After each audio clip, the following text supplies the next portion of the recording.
How would you define heavy metal? Define it? Well, it's just, you know, I don't know. That's such an open-ended question. Ooh. That's a tough one. Go on, another question. I don't know, actually. It's always been an extraordinarily difficult thing to try and talk about because you have to hear it, you have to experience it.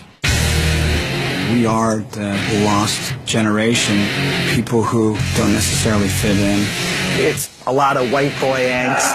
Metal is all about stirring up the pot. There's just about want to fight you. It's like having a 5 foot.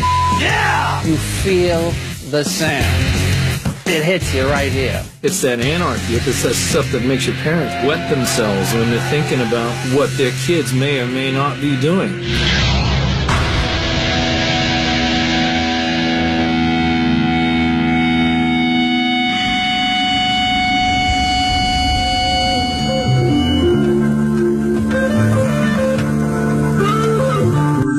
El hecho de que el heavy metal haya nacido a finales de los 60 sorprende mucho. En ese tiempo la música pop hablaba de paz y amor, pero aquellos que se interesaron en ver más allá de la superficie descubrieron que no todas las ciudades eran como San Francisco. Otros lugares tenían una historia más oscura que contar.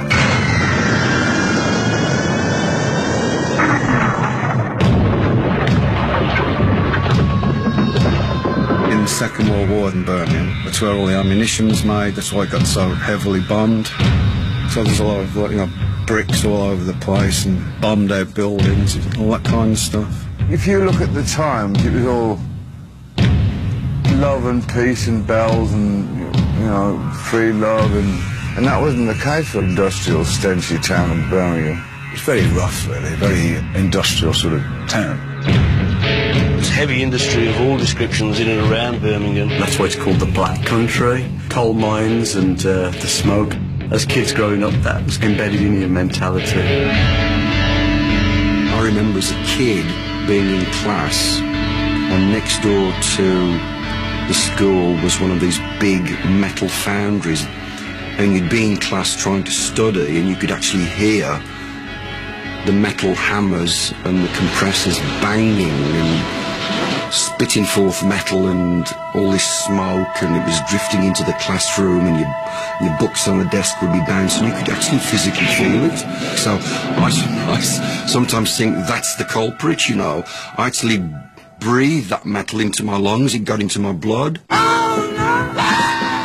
Algunos dicen que el heavy metal se percibe desde el sonido distorsionado de las guitarras de Kings o Jimi Hendrix, o en la épica y nagada vida de Iron Butterfly.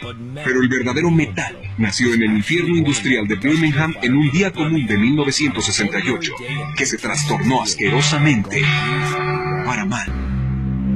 I worked in a factory doing welding and stuff. It's really peculiar because I was going to leave the job that day. I just joined a band and we were going to tour Germany and whatever else. So it was my last day, if you like, and there was nothing for me to do. They said, well, the person that cuts the sheet metal wasn't in that day, and so I said, well, you cut it because you can't, otherwise you got nothing to do. So they put me on this sheet metal machine that comes down and chops and bends metal. Of course, I had not a clue about it, I'd never worked on it before. And I got my hand in, it just went straight down. And of course, as I pulled my hand back, I took the two ends off. So after that happened, of course, that blew everything. I was just devastated. I thought I'd never... I went into such a deep depression. He was told by his doctors that that was the end, you know. But, you know, a guy like Tony Iommi, tremendously driven person. And you weren't going to leave a guy like that behind. He invented his own prosthesis.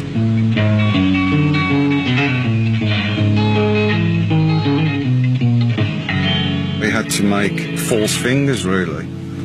And he made them out of old plastic bottle tops that he'd melt onto his fingers and then put some leather over the top for the grip.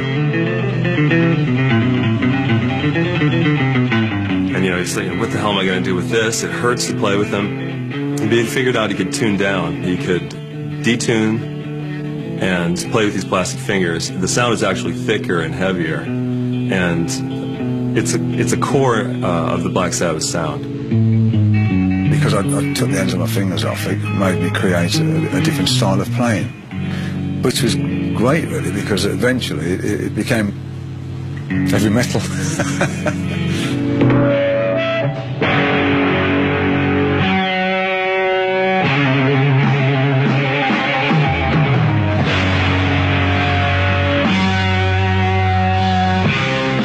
The big thing for Tony Iommi was the discovery of the Devil's Third. Da, da, da. That very close movement in the music was literally banned in medieval times because they thought, this is a fact, they thought that it conjured the devil. That's one of those things that, man, as a guitar player and songwriter, you wish you could have wrote because you were defined immediately. Before that, we were playing bluesy jazz, and it just went into this. It's hard to, I don't think we can explain it. A la banda que se conocía originalmente como Earth se unió el cantante Ozzy Osbourne, un carnicero bipolar. I've always been a very rebellious type of a person from the age of whatever. My father said to me before he died that he always expected me to be in prison all my life, because I just wouldn't conform to the system.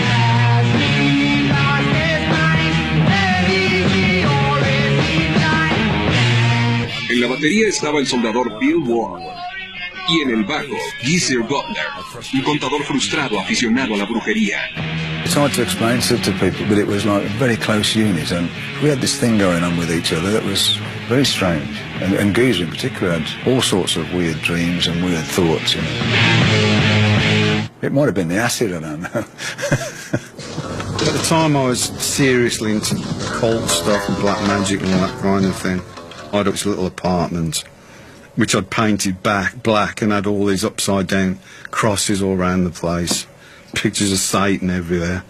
And Ozzy brought this book around for me, and it's like this really old 15th century old book, and it was all written in Latin. It was all about black magic. It had all these drawings of Satan and everything in it, and I just had a really weird feeling about it.